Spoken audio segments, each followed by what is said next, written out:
You can't just go around bopping people. Jesus.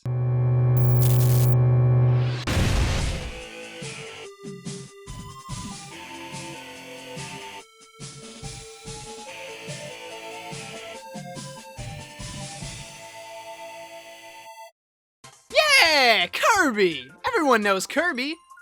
What, you don't know Kirby? What are you, dumb? I don't know, man. Kirby's one of Nintendo's flagship franchises. You'd think you'd hear more about it, about how awesome the games were, how life-changing they were, how Kirby sucked really hard. Get it? But Kirby games have kinda... Shut up! But Kirby games have kinda... Shut the fuck up! Kirby games have had a bit of an identity crisis lately, like Sonic the Hedgehog levels of identity crisis. Wow, Kirby's back. Kirby's a yard. Kirby's 100 Kirby's. Maybe more. Kirby's a roly-poly. Kirby's for babies. Kirby's a fucking dumbass. So few Kirby games are even Kirby games. And at some point you gotta say, well, why? Kirby's games were good, right? Well, maybe it's a limitation of the format itself. But there's one game in the whole series I can look back on with deep-seated nostalgia and never criticize, because it was one of the foremost games in the industry. It sucks. Kirby 64! Oh, I know. I can hear it already. The mob is already at the door, and they got the noose. But we all know this isn't the best Kirby game. Kirby's pretty amazing for quality. Fans of the series will tell you that no game in the franchise is truly bad, and even the weird spin-offs can't really be considered bad.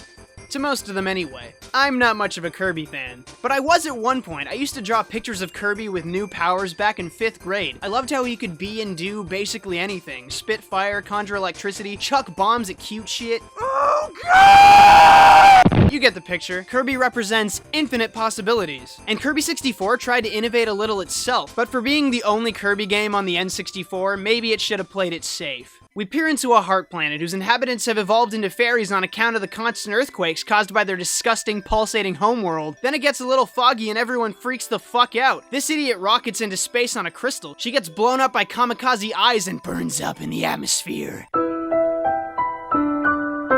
So Kirby wants to help the fairy. Wait right there. Hold on, go back. Guys, there's a shard and you're just walking away from it. Come back! The game starts well. Kirby's back with old tricks and new, and saving the world is up to you. You run past, swallow, and otherwise annihilate any cute shit that stands between you and saving the day. You save the galaxy by any means necessary. The end justifies the means. Terminate with extreme prejudice. And as always, the world is beautiful, the music is catchy and upbeat, the colors pop off the screen, and thanks to Kirby's distinct color, he doesn't get lost in it like some other games. It's so beautiful. It makes me cry like an anime fan on prom night. Right, so Kirby is a classic platformer whose longevity rivals Mario, but both those games went about platforming a bit differently. See, in Mario, the emphasis is on running, jumping, and skillfully avoiding enemies while keeping momentum to reach a goal. Kirby's about, killing, walking, and flying. Consider Mario's jump. When he lands, he hops a little bit off the enemy and gets to keep moving. In Kirby, you have to fall from high up to bounce on enemies, and it doesn't happen often. Instead, the objective seems to be bypassing enemies by flying, or to terminate with extreme prejudice. And what this does is slow the gameplay down. For whatever godforsaken reason, they made Kirby slower in this game than in his later games. But even then, the game will always be inherently less frenetic, less twitchy than Mario, because the levels are built like that. I mean, even Kirby's central gimmick, copy abilities, which you get by stopping and inhaling enemies, by the way, stops everything just so Kirby can swallow. Like, I get that it's intuitive to press down and he swallows, cool, but I got places to be. Why not make the swallow button like R or L or anything else so I can run and swallow at the same time? What I'm getting at is that Kirby is boring. There's this little chart that shows you how a game has to keep you between anxiety and boredom for you to be engaged, to remain in a state of flow, as it were. It took me 1 hour to get bored out of my skull playing Kirby, and it isn't for Kirby being easy. Okay, it's easy, but people say you won't die in this game, and I game overed a couple of times. I'm gonna go ahead and blame that on being bored and not that I suck. Shut up. Look, this game's levels aren't built to be exciting. Either I'm moving forward or I'm going up, and neither one is particularly fun. In other Kirby games, you can fly forever, which kind of trivializes the level design. Kirby 64 thought it'd throw a wrench in that problem by making it so you have to rapidly hit the A button to fly. Like a lot. Until your thumb hurts. Make it stop! And when you're going forward, it's a constant cycle of bullshit. Either I'm stopping for a power, or stopping to throw, or stopping to attack, or stopping for hazards, or stopping for literally anything else. Should've just put stop signs everywhere. Put in the crossing guard. I haven't even talked about powers yet. Probably because they suck! Instead of jumping on enemies, Kirby likes to terminate with extreme I'm sorry. Kirby likes to do all kinds of things with spikes, rocks, and even his dumb old face to kill enemies. Even better, for the first time in the series, you can combine powers to make ability combos. And I'm pretty sure this is how they were made. Spike, fire, arrow. Now normally I get my huffy eyebrows on and say, yo, well, Kirby games can't even be a consistent experience if the levels aren't prepared for what ability you'll have. Which is true for backtracking later, but you'll probably want to switch anyway because the game is so boring you'll often end up with whatever's in the level. Especially because crystals are often hidden behind blocks that require certain ability combos, but I'll bitch about that later. The problem with level design in this game is only some of the levels seem to be built around the powers in the level. For example, in the first beach level, you can get rock right away. When Kirby uses rock, he rolls a little and turns into an invincible but slow as hell Kirby. Punishment for power. Good concept. But where's the rolling downhill to make it fun? Where's the multiple charging enemies to walk into to make rock worth it? Where's the hidden crystal door that requires rock to break in these pits? Nowhere. You get to turn off rock and turn it on again when it's useful. The level discourages its own first available power, or at least never rewards it. Then there's the opposite case, where a room is specifically built around you having one ability, but if you miss your chance, the stage is sluggish and boring and a hassle. Specifically the room where you can get the ice skates for the first time. You jump over the sand pits easily with them, but without, you're stuck jumping in quicksand or mashing to fly over. It's not a major problem, but it's there. And of course, there's no way to interact with the environment, generally speaking. Kirby is super basic, yeah, but why bother making beautiful stages when they're just eye candy? Why can't my cutter ability hit switches through walls to open doors? Why can't bombs uncover secret tunnels or pitfalls with items? Why can't ice freeze a dangerous geyser that you could fly over or break after? The answer is probably Nintendo 64, you stupid dick. But we ask questions here at KBash. Take your hug box elsewhere. Like, yeah, it's cool that they subverted the old Mario standard of dull-themed worlds by mixing up the environments into 4 stages per planet, but when barely any of the levels are designed to make the player feel smarter, engaged, or validated, it kind of makes you say, well, why bother? So little is rewarding about this game. Though I could totally see someone sitting down for an hour or two and getting relaxed just by the environments, but they'd have to look past a fair chunk of other annoyances to get there. And this game was made to annoy you. Like, I don't know where all these positivity cultists came from, because nobody really talks about the little things that are just infuriating, obtuse, and downright bad about crystal shards. Consider the slowness we talked about, how you gotta stop to inhale enemies and it kills the speed. How about running into inhale and having a perfectly placed projectile that comes out before you can suck up the enemy and hits you while you're doing it? Ugh, fuck! Why would you make it like that? How about this section where the enemies just start coming out of the clouds and you have to either choose to run there and get hit or just wait? Oh, I'm so immersed in this experience. And how about the same fucking level where you had to wait earlier, so now you're running, but suddenly, oh shit! I think it's funny that we deservingly shred Mighty No. 9 for what you'd call unavoidable damage throughout its levels, but when Kirby 64 does it, it's such an easy game!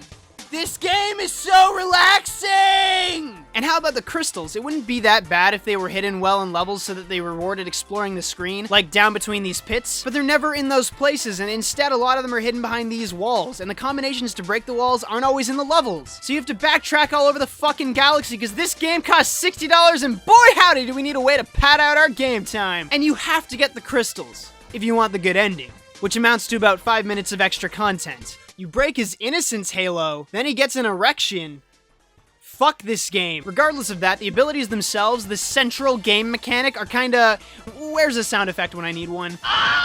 No. You greedy dirtbag! Nah. There we go. That's the one. A ton of these abilities are just shit. Rock sucks. Cutter sucks. Electricity sucks. Bombs are weird because of timing, and those are just the base abilities. Most of the combination powers are just worthless. 2 cutters is a bigger, dumber version that takes longer to come back. You can't fly when this is happening, so you just get to wait and be miserable. The snowman bomb is cool to look at, but you have an annoying startup time and an annoying cooldown time that stops your movement. And all the thing really does is break the rule of Kirby getting hurt when he runs into stuff. Now the enemy gets hit! What a twist! The double-bladed sword would be cool, but you can't fly with it, so if any pits are around, you have to be super careful around them. So you can't just go plowing through stuff with your awesome new sword. The melting ice cube has a worse hitbox than electricity, a basic ability. You get hit out of it so often, I don't understand why it's even in the game. Even the wiki agrees with me. And yet, for all these pieces of crap, they add in moves like curling iron, fireworks, and refrigerator, which straight up break the game. With the iron, you're invincible and you move forward and you kill anything you touch. So you just keep hitting B and you win the level. And with fireworks, you just hit hit B and you win the level because it moves you forward and makes huge explosions. Moving abilities that either make you invincible or make it unlikely that you'll get hit break the game balance wide open. More importantly, they're boring! Now the refrigerator looks stupid, but it spawns infinite health and makes you invincible, a running theme, and kills enemies hit by food. So you can never die. It's insane! Did they even test this shit? Or, like the level design, was it just good enough? For Nintendo? That sucks. Thankfully, the fridge isn't easily available and gets boring enough to swap out, but that's not really a good thing. But hey, maybe you think it's all fine and I'm just bitching, but consider Kirby Superstar in the later games. Those games have something that this one doesn't, despite all of its cool ability mixing, and that's movesets. Every ability in this game has a single move except for the Fire Sword and technically Rock Cutter. You can make a case for the skates too. Only 3 out of 34 unique abilities have more than one move. And despite that, there's so many enemies and stages that don't even give you an ability. So it's clear they want you to stick with one for a while, or try mixing here and there, or get punished for losing one, but they're all so dull. So people know this game's easy. I know I said I died a bit, but I usually only died because of unavoidable damage or being sloppy. Because of boredom. This game's probably considered easy because collecting stars gets you a ton of lives if you do it, and the end screen of each level gets you some if you aim for them. But mostly because you didn't even have a chance. But the last boss. Let me tell you something, my first Souls game was Bloodborne. The Souls games are notoriously difficult. These are the bosses that killed me less times than the last boss of this game. And I'm ashamed of that. He wouldn't even be that bad if not for getting unlucky with the bomb section, unlucky with the electric section, and how the fuck are you supposed to tell when these ice cubes go into the background and come into the foreground? It's bad! Holy shit, I hate this! And for everything I just said, for all the banality, the bland levels, and mediocre abilities, the minigames are fucking awesome. I didn't have an N64 growing up, but these games are so cool. Jump over puddles, collect the fruit, send your friends shrieking to their deaths. I had more fun in 10 minutes with these minigames than I did with the entire game. Honestly, I wish I had friends over so I could play them right now. But alas, those days are dead. I don't play local multiplayer with friends anymore, and if you do, count yourself lucky. I used to dream that games would bring people together. Like one day we'd all play the same game, and we'd all be connected that way. But life doesn't work like that. You can collect all the crystals and put them together, but I don't think humans were built to fit together. You only get so many opportunities in life anyway. Also, these enemies still gotta make Bobobo. It's an enemy! If you're like me, you're probably thinking, wow, I'm a poor piece of shit and I want something to chew on. Subscribe to me now and I'll give you 3 nickels and a gumball. I hope that's good enough compensation for you. Please subscribe to my channel and like all my fucking videos. Holy fucking shit.